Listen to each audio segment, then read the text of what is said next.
여러분 안녕하십니까? 이해하기 쉽게 법률 상식을 전해드리는 택수의 투시형 이택수입니다.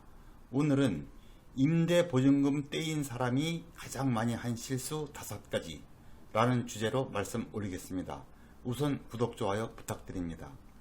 우리가 살면서 돈을 떼이는 사람을 많이 보는데 그 중에서 이 평생 부부가 맞벌이로 모은 전 재산이나 다름없는 이 전세 보증금을 떼이고 내쫓기게 된 사람을 만났을 때 가장 마음이 아팠습니다. 이 전문 사기꾼이나 이 사기꾼 중개인을 만나서 상상을 초월한 수법으로 사기를 당했다면 그건 그 사람의 운명이라고 할 수밖에는 없다고 봐요. 그런 사기꾼을 만난 그 자체가 불행이죠. 그런 전문 사기까지 예방하기 위한 방법을 이 시간에 다룰 수는 없습니다. 이 시간에는 법에 전혀 문외한이신 분들에게 실제 상황에서 자주 활용할 수 있는 몇 가지만을 추려서 알기 쉽게 설명해 보겠습니다. 첫째, 이 가급적 부동산 중개인을 통하여 계약을 하시라고 주문 드립니다. 많은 분이 중개료 아끼려고 직접 거래를 하는 분들이 예상외로 많더라고요.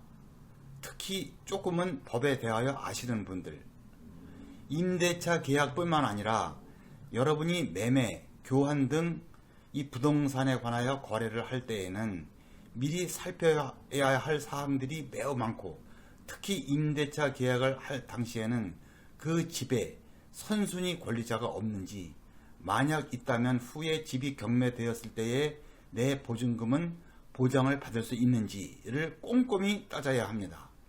그러려면 건물 등기부 등본, 건축물대장, 도시계획 확인원 등 관련 서류를 사전에 발부받아 확인하여야 하는데, 일반인은 그러한 문서를 봐도 무엇이 문제인지 알 수가 없습니다. 그렇다고 일일이 변호사나 법무사를 찾아가서 물어볼 수도 없고요.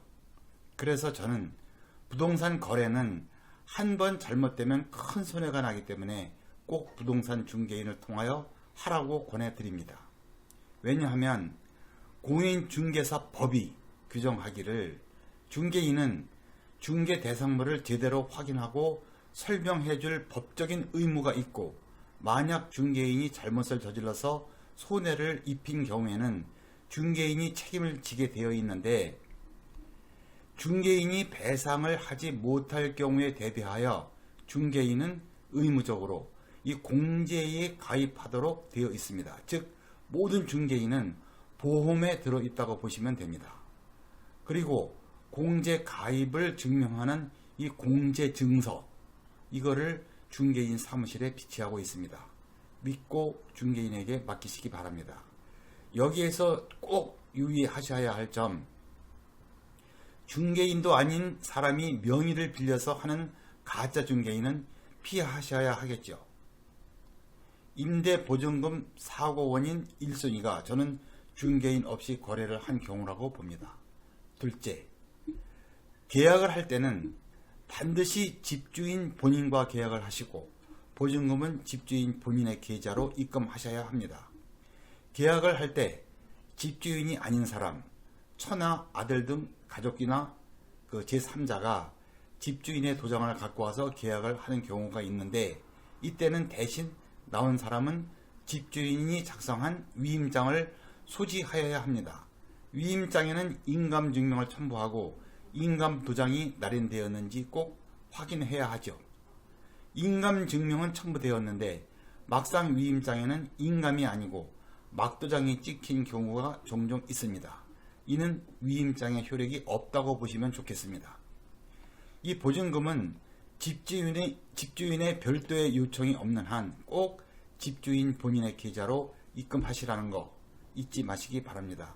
집주인의 처나 아들도 안 됩니다. 처와 아들이라고 믿었다가 손해본 예가 한둘이 아닙니다.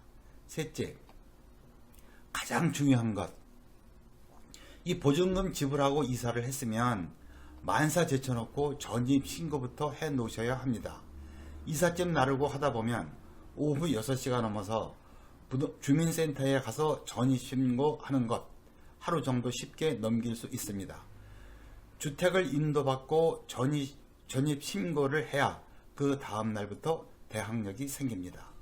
전입 신고를 늦게 하면 임대차 보호법의 생명인 이 대항력이 늦어지고 보증금 변제받는 권리가 그만큼 후순위로 밀린다는 사실, 이것 때문에 임대차 보호법 자체가 생겼다는 사실, 아무리 강조해도 지나침이 없습니다. 참고로 이 전입신고는 인터넷으로 정부 24시에서 할 수도 있습니다. 다 아시겠지만 전입신고 하시면서 확정일자도 꼭 받아두시기 바라고요. 수없이 강조해도 제 날짜에 하지 않는 사람이 의외로 많습니다. 왜? 사람을 믿으니까. 절대로 안 됩니다. 넷째, 임대기간 중간에 주민등록을 이전하면 모든 게 물거품이 됩니다. 우리가 살면서 주민등록을 이전해야 할 일이 종종 있습니다. 농지를 매수하기 위해서, 또 직장 문제 때문에 등등. 그런데 가장 아쉬웠던 것은 자녀의 학교 문제로 주민등록을 잠시 이전했다가 곧바로 원위치 시킨 경우입니다. 이거 안 됩니다. 주민등록은 계속 유지되어야 하고 단 하루라도 다른 곳으로 이전하였으면 그 순간 대항력이 없어집니다. 다른 곳으로 이전했다가 원위치 시킬 때 그때 새로이 대항력이 생기고 종전의 대항력은 없어지기 때문에 그때까지 아무런 권리 변동이 없으면 다행이지만 그 사이에 새로운 권리자, 즉 근저당이나 전세권이 설정되면 임차인은 권리가 후순위로 밀립니다. 큰일 납니다. 다섯째, 임대차가 종료되었을 때 보증금을 완불받기 전에 이사를 가면 그동안 소중히 유지되었던 대항력이 없어집니다. 보통 집주인은 다음에 임차할 사람이 들어오면 보증금, 잔금을 주겠다고 하는 경우가 많은데 반면에 임차인은 직장 문제 등으로 이사를 가지 않을 수 없는 경우가 있습니다. 이럴 경우에 대비하여 임대차 보호법은 임차권 등기 명령 제도를 두었습니다. 법원 민원실에 가면 친절히 안내합니다. 임차권 등기 명령은 등기부에 기재되는 사항입니다. 부득이한 경우에는 임차권 등기 명령을 신청하여 등기부에 등재한 후에 이사를 가셔야 종전의 대항력을 유지할 수 있습니다. 이상 5가지로 추려봤습니다. 그 밖에도 임차인들이 주의해야 할 사항이 다수 있지만 이 자리에서는 여러분이 쉽게 이해하실 수 있고 흔히 발생하는 것만 골랐습니다. 무엇보다 의문이 생기면 즉시 전문가를 찾아가시는 마음가짐이 필요하다고 봅니다. 구독, 좋아요 부탁드리고요. 다음도 유익한 주제로 뵙겠습니다. 시청해 주셔서 감사합니다.